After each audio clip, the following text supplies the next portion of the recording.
পরীক্ষামূলকভাবে পদ্মা সেতু দিয়ে ঢাকা যশোর খুলনা রুটে চলতে শুরু করেছে ট্রেন। এই মুহূর্তে ট্রেনে আছেন সহকর্মী নাসির উদ্দিন উজ্জ্বল। সরাসরি যাচ্ছি তার কাছে। পদ্মা সেতু অতিক্রম করে প্রথমবারের মতো যে সরাসরি রুটে ট্রেন চলছে, সে কারণে কিন্তু দায়িত্বশীলরা বলছেন যে আজকের দিনটি একটি যুগান্তকারী দিন।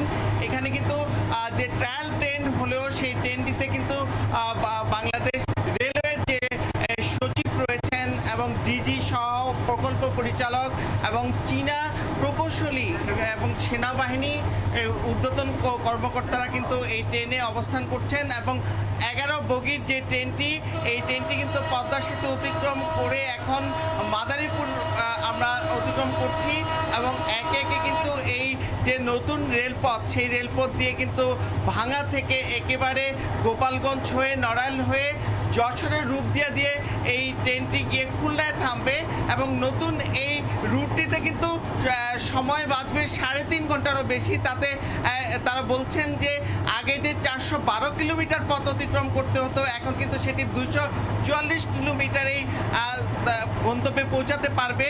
আর সেটি যে পুরনো পথ যমুনা সেতু, সেই হিসাব করলে কিন্তু তারা বলছেন 6 ঘন্টারও বেশি সময় কমে যাচ্ছে এবং এটি কিন্তু ডিসেম্বরের প্রথম সপ্তাহ থেকে বাণিজ্যিকভাবে চালু করতে যাচ্ছে। আর সেই চালু করার পূর্ব প্রস্তুতি হিসেবে কিন্তু একটি যাত্রীবাহী ট্রেন, যেই নতুন ট্রেন, যে ট্রেনটির নাম এখনও কোনো নামকরণ করা হয়নি, তবে তারা প্রস্তুতি এবং বিভিন্ন পরিকল্পনা করছেন এই ট্রেনটির নাম গোধূলি দেওয়া যায় কিনা।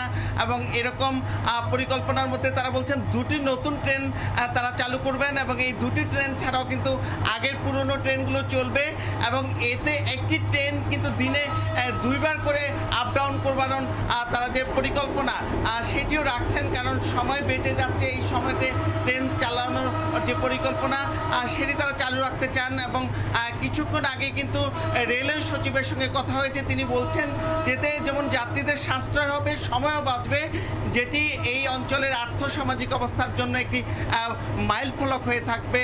এবং এই যে রেলপথ, সেই রেলপথের কারণে কিন্তু নড়াইলে প্রথমবারের মতো ট্রেন প্রবেশ করতে যাচ্ছে এবং এই গ্রামীণ জনপদগুলো কিন্তু উৎপাদিত কৃষি পণ্য এবং এই অঞ্চলের মানুষের শিক্ষা ব্যবস্থা, স্কুল কলেজে যাওয়া, বিশ্ববিদ্যালয়ে যাওয়া, সেক্ষেত্রেও যুগান্তকারী অধ্যায় রচিত হবে। তো এই ছিল আমার কাছে এই পরীক্ষামূলক ট্রেনের সবশেষ।